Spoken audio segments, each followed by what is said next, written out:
Assalamualaikum warahmatullahi wabarakatuh dan salam sejahtera saya ucapkan. Nama saya Amni Mawadah binti Azmi dan untuk video kali ini saya akan membentangkan tajuk saya iaitu kepentingan pengurusan baik dalam sebuah organisasi. Untuk video kali ini saya akan menerangkan maksud, jenis organisasi, kepentingan dan manfaat apabila melibatkan diri dalam sebuah organisasi. Untuk yang pertama sekali ialah maksud, iaitu maksud organisasi. Organisasi ialah satu unit sosial yang terdiri daripada manusia yang bekerjasama dan saling bergantung antara satu sama lain bagi mencapai matlamat individu, kumpulan dan organisasi. Seterusnya ialah maksud pengurusan, iaitu sebagai proses perancangan, penyusunan, pengarahan dan pengawalan usaha ahli-ahli organisasi dan menggunakan semua sumber organisasi untuk mencapai matlamat organisasi. Seterusnya saya akan membentangkan jenis-jenis organisasi.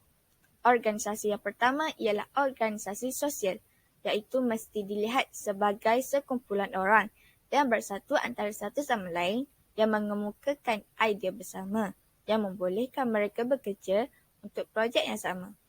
Contoh organisasi sosial adalah antara lain ialah kerajaan, keluarga, komuniti, agama, universiti dan sekolah. Seterusnya ialah organisasi politik, iaitu difahami sebagai persatuan atau gerakan politik yang fungsinya adalah untuk mengekspresikan ideologi seseorang dalam urusan umum. Seterusnya ialah organisasi teknikal, iaitu sekumpulan orang yang mesti menjalankan tugas-tugas tertentu secara sistematik untuk memenuhi keperluan masyarakat.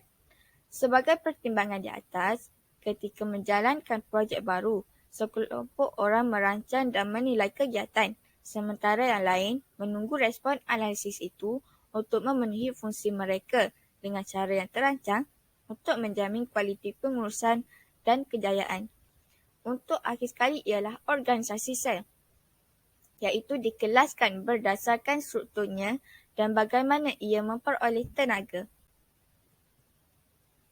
Seterusnya saya akan membentangkan kepentingan pengurusan baik dalam sebuah organisasi, iaitu yang pertama, memastikan matlamat organisasi tercapai. Apabila pengurusan organisasi berada dalam proses yang baik, maka matlamat yang ditetapkan oleh organisasi itu dapat dicapai dengan lebih cepat tanpa berlaku sebarang masalah. Yang kedua ialah memastikan kelancaran perjalanan. Pengurusan yang baik dalam organisasi akan melancarkan perjalanan organisasi tersebut kerana tidak berlaku sebarang pendangguhan dalam aktiviti perjalanan organisasi. Yang terakhir sekali ialah tidak berlaku sebarang pembaziran sumber. Pengurusan yang baik tidak akan berlaku pembaziran sumber. Pembaziran sumber adalah tidak bagus kerana banyak lagi faedah yang boleh dilakukan oleh sumber-sumber tersebut. Untuk akhir sekali ialah manfaat melibatkan diri dalam sebuah organisasi. Yang pertama ialah meningkatkan kemahiran berkomunikasi. Hal ini dikatakan demikian kerana di dalam organisasi kita akan diminta untuk memberi pendapat kita. Maka keadaan ini akan membentuk sifat berani dalam menyuarakan pendapat dan berkomunikasi.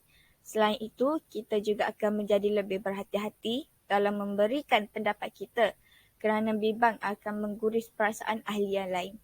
Yang kedua ialah memiliki rasa tanggungjawab yang tinggi. Perasaan tanggungjawab yang tinggi akan terbentuk dalam diri kita, lebih-lebih lagi ketua yang memimpin ahli tersebut kerana banyak tanggungjawab dan risiko yang perlu ditanggung. Untuk akhir sekali ialah menjadi motivasi untuk mempunyai jiwa pemimpin. Apabila terlibatnya dalam organisasi, semestinya ada perasaan untuk menjadi seorang pemimpin. Dia pun perlu menghadapi risiko yang tinggi. Itu sahaja daripada saya. Sekian, terima kasih.